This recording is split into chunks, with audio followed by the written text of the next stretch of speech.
Salut à tous, c'est Martien et aujourd'hui vidéo sur KSP où je vais créer un P38. Ça change des avions que j'ai fait juste avant, mais cet avion c'est quand même quelque chose pour tout vous dire. Le P38 donc du coup c'est un intercepteur biréacteur, enfin réacteur bimoteur, c'est mieux. Dessiné à la fin des années 30 avec une équipe de fous, on va dire. Oui, parce que c'est le début du Skunk Works. Donc ils font alors t'as Clarence K. Johnson, il dit bon voilà, j'ai dessiné ça, Lockheed il regarde et bon,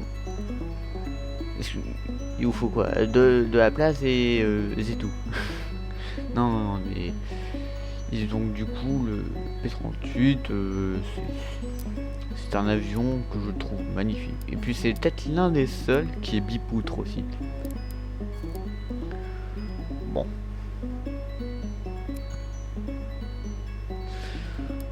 sinon bah que dire de plus que cet avion du coup il a connu la guerre, enfin la seconde guerre mondiale. Par contre, chose je trouve importante à souligner, c'est que quand tu pilotes ce genre d'engin, bah je sais pas qu'est-ce qui s'est passé, mais ils se sont dit on va mettre un volant, un yoke. Je veux pas savoir. Et pour revenir à Skunk Works, bah cette équipe, bah ça fait quoi d'autre? Ça fait des avions que n'importe comment. P38, ils ont fait quoi? Ensuite ils ont fait le F80, ensuite ils ont fait en fait ils ont fait tellement de trucs de ouf. Ils ont fait quoi d'autre du coup?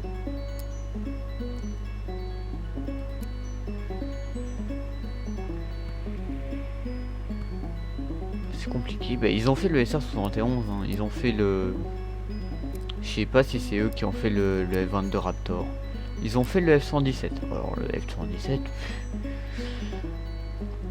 bombardier qui ne peut que être bombardier. Ah si, ils ont fait le Starfighter aussi, le F-104 Starfighter. Vous savez, le tube d'aluminium qui va à Mach 2. Ah mais c'est... Non mais c'est comme ça que moi je le vois. Mais sinon le truc c'est incroyable. En fait ils ont fait que des trucs incroyables justement. Donc ouais bah le surnom de P38 Lightning je sais pas. Après bah, le P80 le nom Shooting Star, bon, je le trouve pas. Il a l'air plus classique que le P38. Ouais, parce que ils se sont dit on va faire des trucs révolutionnaires et tout en faisant des trucs bizarres. Donc le kid il regarde ce qu'ils font. Qu'est-ce que vous faites? Est-ce que vous avez déjà fait ça dans le passé? Et ben non. C'était la première fois. Donc des jeux bipoutres. Des bipoutres, il y en avait déjà. Bah il y avait le F82 Twin Mustang qui est quand même très rigolo. Puis bah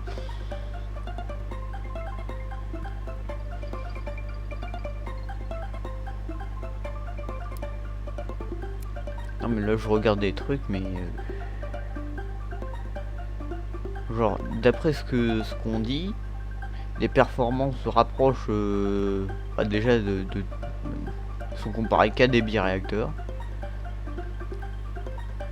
Donc il y a un F7F Tiger 4, faudra peut-être que j'en fasse un. Enfin je sais pas, c'est si vous voulez, si vous voulez pas, bah, c'est pas grave. On fout. Mais sinon. Wow. Et sinon de nos jours les P38 bah c'est introuvable. Il en reste une dizaine qui peuvent encore voler. Enfin, quand je dis en état de vol, là je compte sur mes doigts. 1, 2, 3, 4, 5, 6, 7, 8, 9, 10, 11. Il me fallait un doigt de plus. Sinon... il y en a pas en Europe. Il y en a... Ah si, si, il y en a un. Bon, c'est un peu loin. Un peu loin. En Autriche. Bon, la France, c'est un peu loin. Sinon, l'épée-38, il est aussi connu parce qu'il a été piloté par Antoine de Saint-Exupéry. Bon, aussi connu pour son crash, du coup. Bah oui. Toujours pas retrouvé, je crois. Ou si, peut-être retrouvé. Bon, j'en sais rien. Mais sinon, bah... c'est aussi dans lui qu'il y a eu le meilleur as de la Seconde Guerre mondiale. Enfin, meilleur as américain. Avec Richard Bong.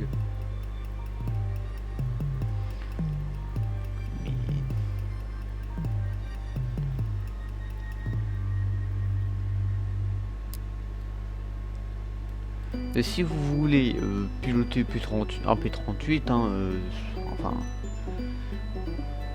Si vous voulez piloter, disons, comme un simulateur, bah il y a IL2 qui en propose un J15. C'est une sous-variante des P38, une des meilleures.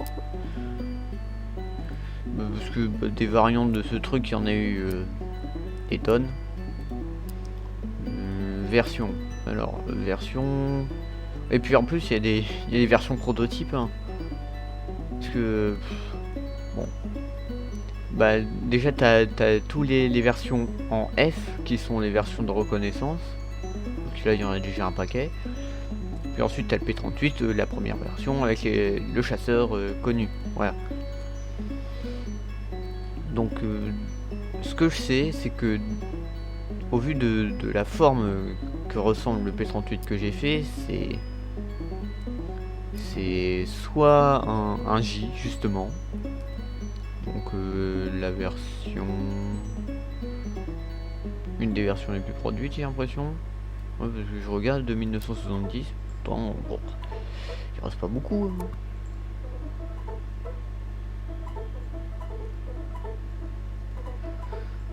Il y a pas oui, mais sinon il y a eu la version prototype dit le P38K, cet avion, il y en a eu, bah là, je sais pas, mais ils disent qu'il y en a deux.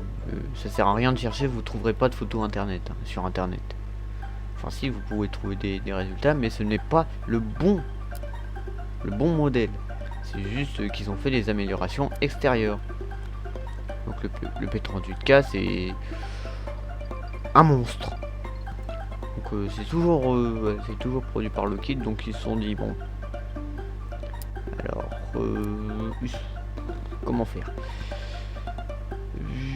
Bah tu prends un P38 de G parce que c'était ce qu'il y avait à ce moment-là. Et puis on va améliorer le truc. Donc ils ont changé déjà les hélices. Ah, les hélices elles sont énormes. Hein. Les 38 K. Non mais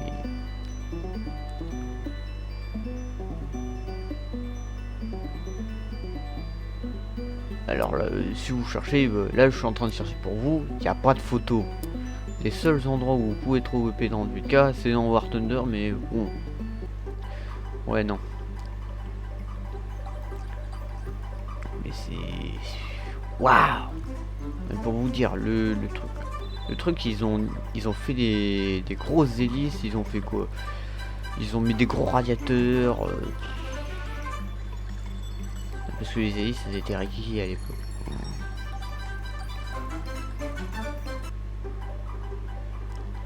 Mais c'est P38, c'est tout. Hein. Ce P38 était un monstre. Non, et donc, si vous voulez le voler, il y a toujours IL2. Bon, je me répète, mais c'est tout. Alors là, sur la version de Carval, des problèmes. Hein. Avec les hélices déjà. Puis ensuite, il y a un problème, c'est que le truc tourne mieux qu'un A6M. Oui, mais... Non, mais vous verrez, je vais faire un virage, pouf, pouf.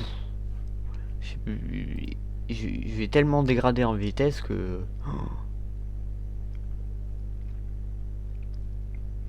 Non, mais... Bon, là, c'est pas le premier test que je fais, c'en est un autre. Là, je regarde juste la configuration aérodynamique, on va dire ça comme ça.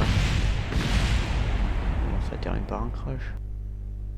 Parce que la poutre arrière a décidé de toucher le sol. Mais sinon, on va recommencer, hein. Donc là, on arrive sur le dernier essai de niveau. Bon. Alors, toujours garder ça, l'angle des hélices, plus la puissance moteur. Donc, je mets à peu près 20%, parce que... Enfin, en torque, ouais. Donc, c'est... Pour vous dire, le torque, c'est la consommation. Bon, après, tu peux aller plus vite si tu en mets plus, mais ça consomme.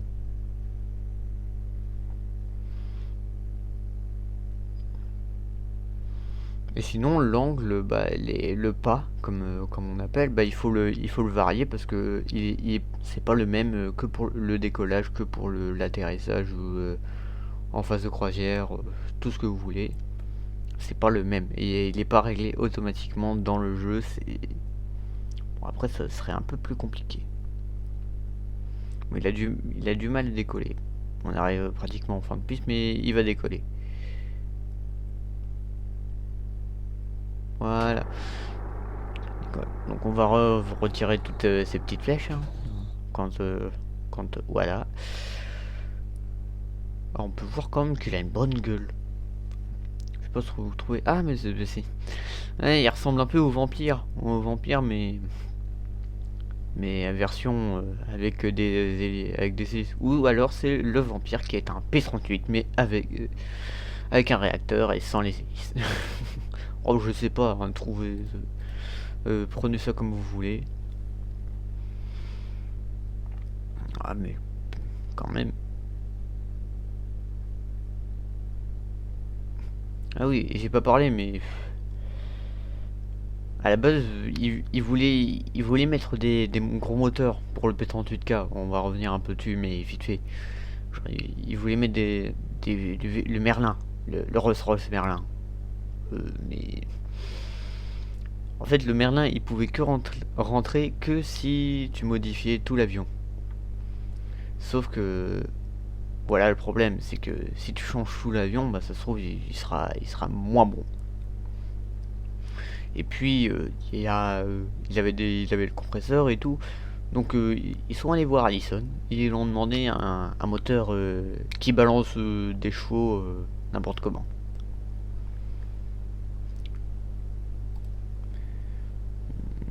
Donc là j'essaye de voir sa vitesse maximum à ce moment-là. Là le roulis qui est à peu près comme dans la vraie vie, parce que ça tourne, mais oh, j'ai joué sur IL2. Mais par contre là il tombe trop fort, il dégrade trop, on dirait un delta dans ce cas, mais c'est compliqué. Alors pour vous expliquer comment fonctionne ma manière d'utiliser les moteurs à hélice, c'est l'accélération et augmenter la puissance et diminuer la puissance, c'est pour gérer justement la puissance moteur, donc le torque, ouais. Et puis j'utilise les touches Q, l'action group personnalisé 1, donc qui fait que enfin moi c'est mon pavé numérique, c'est la touche 1 et 2, et quand j'appuie sur l'une ou sur l'autre, ça augmente ou ça diminue le pas de mon nez. Ça c'est la technique, j'espère que j'ai été clair.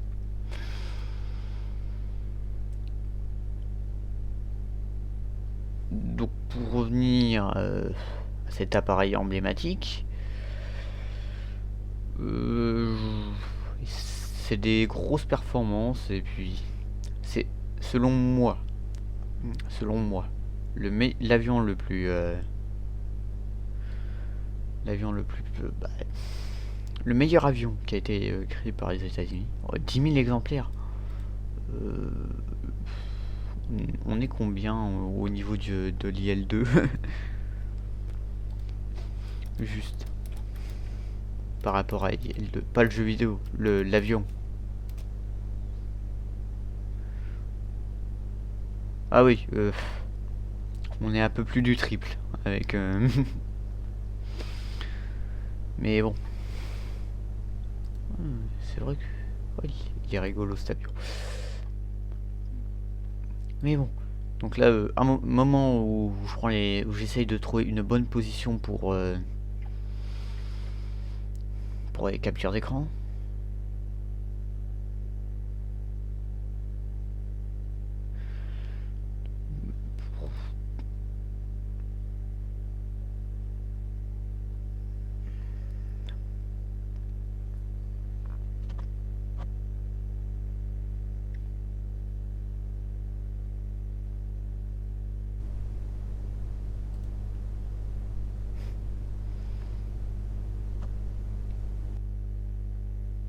Toujours sur le moment des captures d'écran.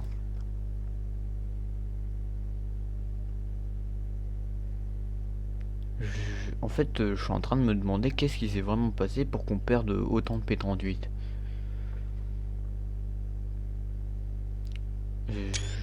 Je ne sais pas. Mais bref. Alors, je vais tenter un petit atterrissage et puis bon, j'ai rien à dire de plus sur cet avion. Donc on se dit à la prochaine sur n'importe quoi, vidéo sur KSP ou sur autre jeu. Mais pour moi, ça sera tout pour aujourd'hui. Au revoir.